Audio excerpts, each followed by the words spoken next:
So what else have you been up to this week, Kevin? So I mentioned last week that I was going to see Architects in the live at the Royal Albert Hall stream that they did on the Saturday of my birthday. So as soon as they announced that,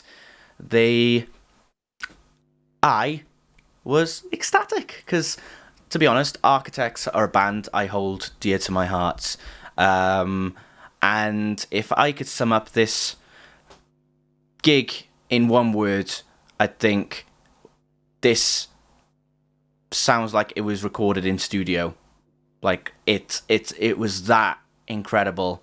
And the one thing I find so great about Sam Carter and what makes him pure is that he doesn't cup the mic when he sings. That is actually Dan's, our mutual friend Dan. That's his pet peeve as well. Anyone that cups the mic, he's like, you realise that the ball on the end of the microphone, that's what it's there for. It's to not be cupped. Yeah, You know? and it's like, do people do it just so that they can make their scream sound more distorted? Probably, I don't know. Chino Marino does it a lot. Because it just I makes love it sound. Chino, so he can get away with anything as far as I'm concerned. I just when I ever see it happening and then I hear what comes out, it sounds like there's more. There's less tone in the voice, there's less timbre, but when you actually show what you're made of, holding it like that, then you like. So you're saying it's a way to kind of disguise your vocal insecurities? Could be. It depends on who you are, really. Steph, hello. How are you doing? Hi, Steph. How's it going? Yeah. Almost punctual. I mean, we were 2 minutes late, so we're with you there. I used to be friends with a hip-hop trio. The two MCs used to cut the mic all the time to the chagrin of pretty much everyone. I know. Chagrin. Yeah, that's Matt Heafy. But, you know, this...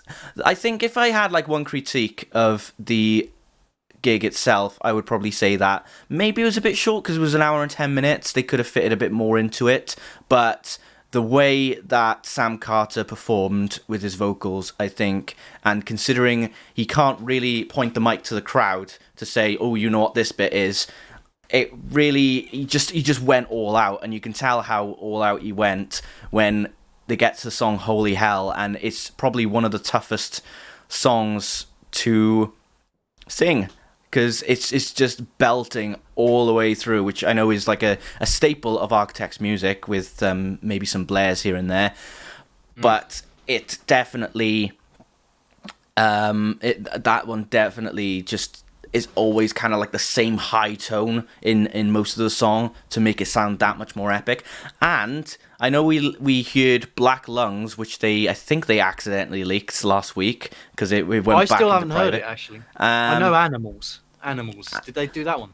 They did Animals. They didn't do Black Lungs, which I was surprised of. So I'm guessing that must have just been a mistake from someone administrating the channel to leak that one. Yeah. But the two new songs that they did, one was called Discourse is Dead. That one is a bit more of a technical song. It's got some chugs and breakdowns, and it sounds like it's going to be one of the more heavy songs on the album, so that's good. But then Dead Butterflies was the second one, and that is like the anthemic song of the album, and I can't wait to hear that in studio because they got trumpets in it. Ah, interesting. And when you have trumpets, I always love it when a band experiments with that sort of stuff. Yeah, and it's not like any Jason Derulo shit. It's the real deal. Well, it's not the real deal. It's just a guy pressing a key on a keyboard. But I digress. But you can just see from that image, from all just that stage presence alone, they just created magic with that show.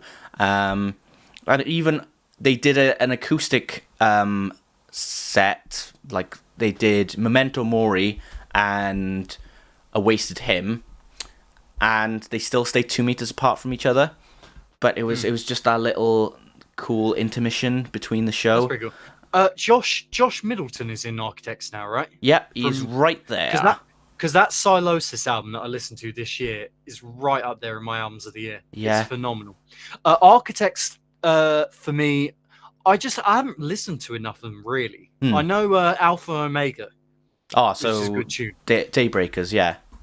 Well, I don't even know that album. I just know that song, and I know that they're just basically they are huge in the UK. Absolutely mega massive. You know, Yeah. sold out Ali Pali, and I know a few guys who went to that gig and said it's the best gig they've ever been to. So they can afford. I will check them out eventually. You're just, you know, they can afford to turn down headlining a festival because the pay isn't enough, and then just go on their merry way and just like headline other festivals and sell out arenas and things like that. It's insane, you know.